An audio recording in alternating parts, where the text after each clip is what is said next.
Hola, hola, hola, qué bueno que hayas ingresado a este nuevo canal para explicar con base en la Biblia, el estándar de la verdad, las sagradas escrituras, alegorías, metáforas y parábolas. Teniendo esto bien en claro, podremos avanzar para escudriñar con entendimiento, con bases sólidas, el significado de estas herramientas fundamentales para comprender el cumplimiento. Naturalmente, si bien muchos no tienen esa unción con la sabiduría que da el Espíritu Santo, como lo prometió el gran Maestro Jesús, al menos se deberían tener claro los elementos que aportan la semántica y la gramática, es decir, conocer el alcance real de su significado para poder entender por separado qué es una alegoría, una metáfora y una parábola. Y por supuesto, hay que tener cuidado en qué contexto se expresa cada enseñanza para saber si el pastor, el reverendo, el evangelista o el cura de la iglesia la ajusta a su gusto y medida. En otras palabras, aquí entre nos, las manipula o las enseña de acuerdo a su propio pensamiento, desconociendo el significado real de estas figuras literarias. Ahora bien, dime una cosa. ¿Has notado que a veces tu líder espiritual se aparta de las escrituras diciendo cosas que no están en la Biblia? ¿Has notado eso en algún momento? Revisa, sé un poco honesto y medita si realmente está poniendo cosas de su propio pensamiento a la enseñanza. Déjame saber en los comentarios. Hace algunos años concluí estudios de teología en un centro teológico ubicado en España, muy bueno y bastante esclarecedor. ¿Y qué hacemos con el conocimiento?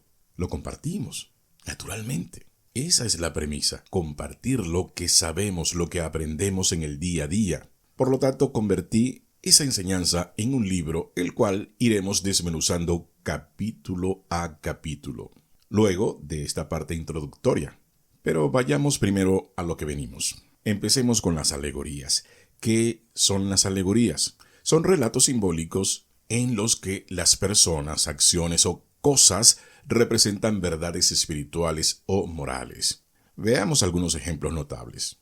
La alegoría de la vid y los pámpanos. Esto aparece en Juan 15, del 1 al 8. Aclaro que vamos a ver en esta etapa introductoria, repito, aspectos a modo general, pero más adelante, en otros videos, los explicaremos con todos los detalles, como es debido. Sigamos con el ejemplo de alegoría, la cual es distinta a la parábola y la metáfora. Se parecen, pero no son lo mismo. En este ejemplo inicial de alegoría, Jesús se presenta como la vid verdadera, su padre como el labrador y los creyentes como los pámpanos. ¿Cuál es su significado?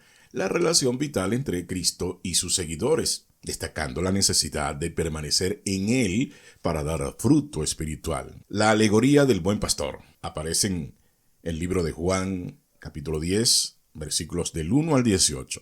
Jesús, el buen pastor, que da su vida por las ovejas, en contraste con los asalariados que huyen ante el peligro. ¿Cuál es su significado? A modo general, repito, representa el cuidado y sacrificio de Cristo por su pueblo frente a los falsos líderes. La alegoría del sembrador la encontramos en Mateo 13, versículos del 3 al 23, en Marcos, capítulo 4, versículos del 1 al 20, y Lucas, capítulo 8, versículos del 4 al 15. Un sembrador esparce semillas en diferentes tipos de terreno. Ya usted conoce la historia.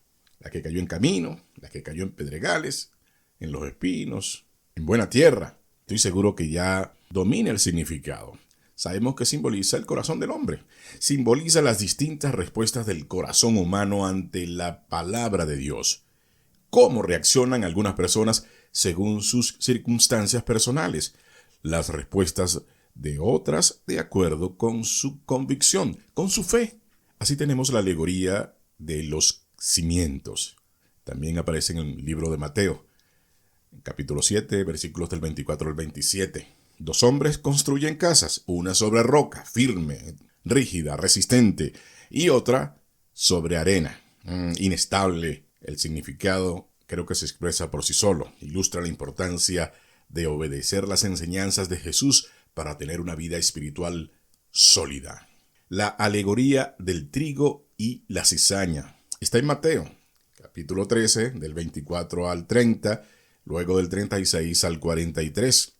Un hombre siembra trigo en su camino, pero un enemigo siembra cizaña. Hay que destacar que este tipo de maleza se parece mucho al trigo, por lo que puede pasar inadvertida.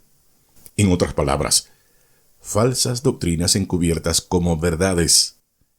Así como ocurre con las mentiras, un billete falso debe ser tan parecido, muy parecido a uno real, para que pase como genuino. Si no, no engaña a nadie. Y para que así ocurra, debe tomar elementos contenidos en el original. Es decir, si lo llevamos a la Biblia, nos van a decir verdades mezcladas con mentiras. Pero ya sabes lo que ocurre con la cizaña. Solo es retirada al momento de los tiempos finales, al momento de la cosecha. Y esto para no cortar la buena. Pero al final será recogida y tirada al fuego.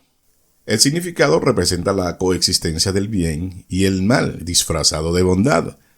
Y esto será así hasta el juicio final, hasta el fin de los tiempos, hasta el momento de la cosecha, cuando se separe el trigo de la cizaña. Vamos a la alegoría que aparece en Gálatas capítulo 4 del 21 al 31, la que corresponde a Agar y Sara. Son tomadas como ejemplo para expresar esta alegoría. El apóstol Pablo usa a Agar, aquella esclava egipcia que prestó el vientre para engendrar a Ismael por orden de su dueña, que era Sara, la esposa de Abraham, más o menos para ponernos a tono con la historia, e Isaac, hijo de la promesa. Todo esto para contrastar la ley, es decir, el antiguo pacto y la gracia. Nuevo pacto. Su significado es que muestra la libertad en Cristo frente a la esclavitud de la ley.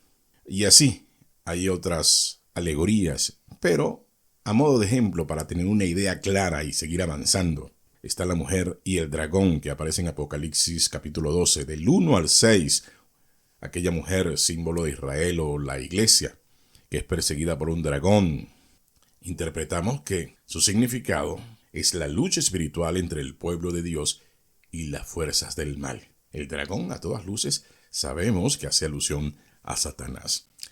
También para finalizar, están los dos olivos. Fundamental, estos dos vigilantes, estos dos testigos. Aparece primero en Zacarías, en el capítulo 4, del 1 al 14, y también en Apocalipsis, en el capítulo 11, versículos 3 y 4. Estos dos olivos, que posiblemente son símbolos de líderes ungidos, eso no se puede afirmar sin fundamento, cuya presencia alimentan un candelero de oro. El significado representa la provisión divina y el testimonio fiel. Pero siempre con la oración, siempre viviendo conforme a la voluntad de Dios, podemos pedir al Espíritu Santo y que nos dé luces claras para entender estas alegorías. Así lo prometió Jesús, que al final de los tiempos todo esto iba a ser revelado de manera clara. Ahora bien, quiero que me dejes un comentario si habías confundido alguna de estas alegorías con parábolas o con metáforas, o que mientras conversabas tenías un enredo, decías que una cosa era metáfora y que otra cosa era... O sea, metías todos en el mismo saco. En conclusión, las alegorías bíblicas son herramientas pedagógicas. Esa es la idea, que transmiten verdades profundas mediante símbolos. Y algo muy, muy importante, su interpretación debe considerar el contexto histórico. Allí está la clave. Tienes que saber en qué contexto se dicen las cosas. Si es un contexto histórico, literario y teológico, es decir, el conjunto de circunstancias sociales, políticas, económicas y culturales para evitar malos entendidos. Y hasta aquí el video. Los invito al próximo con el contenido relacionado a las metáforas y sus ejemplos de acuerdo con el estándar de la verdad, la palabra de Dios, las sagradas escrituras, la Santa Biblia. Dios me los cuide.